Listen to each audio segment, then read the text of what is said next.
ரஜினிகாந்த் சினிமாவில் நடிக்க வருவதற்கு முன்பு மூட்டை தூக்கும் கூலி தொழிலாளியாக வேலை செய்தாராம். இந்த தகவலை திரைப்பட இயக்குனர் எஸ்.பி. முத்துராமன் கூறியுள்ளார். திருவண்ணாமலை மாவட்டம் ஆரணியில் கவிஞர் பரமசிவன் எழுதிய ஒரு தமிழ் கவிஞனின் ஆங்கில பாடல்கள் என்ற நூல் வெளியீட்டு விழாவில் பங்கேற்று பேசிய எஸ்.பி. முத்துராமன், சினிமாவில் நடிப்பதற்கு முன் ஒரு வேளை சாப்பாட்டிற்கே கஷ்டப்பட்டவர் எம்.ஜி.ஆர். அதனால்தான் அவர் தமிழக முதல்வரான பின்பு சத்துணவு திட்டத்தை கொண்டு வந்தார். அதேபோன்று சிவாஜி கணேசன், ரஜினிகாந்த் போன்றவர்களும் ஆரம்ப காலத்தில் அதிக கஷ்டப்பட்டவர்கள். அவர்களது கடின உழைப்பு, திறமை, புத்திசாலித்தனத்தால் சினிமாவில் சாதனை படைத்தனர். சினிமாவில் நடிக்க வருவதற்கு முன் ரஜினிகாந்த் கண்டக்டர் வேலை செய்து கொண்டிருந்தார் என்பதுதான் எல்லோருக்கும் தெரியும்.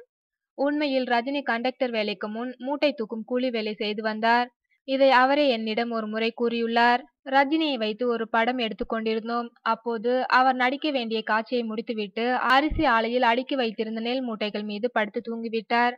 இதற்கிடையே வேறொரு காட்சி எடுத்து முடித்துவிட்டு ரஜினி நடிக்க வேண்டிய காட்சிக்காக தேடிய போது அவர் நெல் மூட்டை மீது தூங்குவதை அறிந்து எழுப்பினேன். நெல் மூட்டை மீது படுத்தால் உடம்பு அரிக்காதா என கேட்டேன். அதற்கு அவர், நான் நடிக்க வருவதற்கு முன் மூட்டை தூக்கும் கூலி வேலைதான் செய்தேன். அதனால் எனக்கு இதெல்லாம் ஒரு பிரச்சனையே இல்லை என்றார். அவரது அந்த கஷ்டத்தின் பலன்தான் இன்றைய சூப்பர் ஸ்டார் என்றார் எஸ்.பி. முத்துராமன்.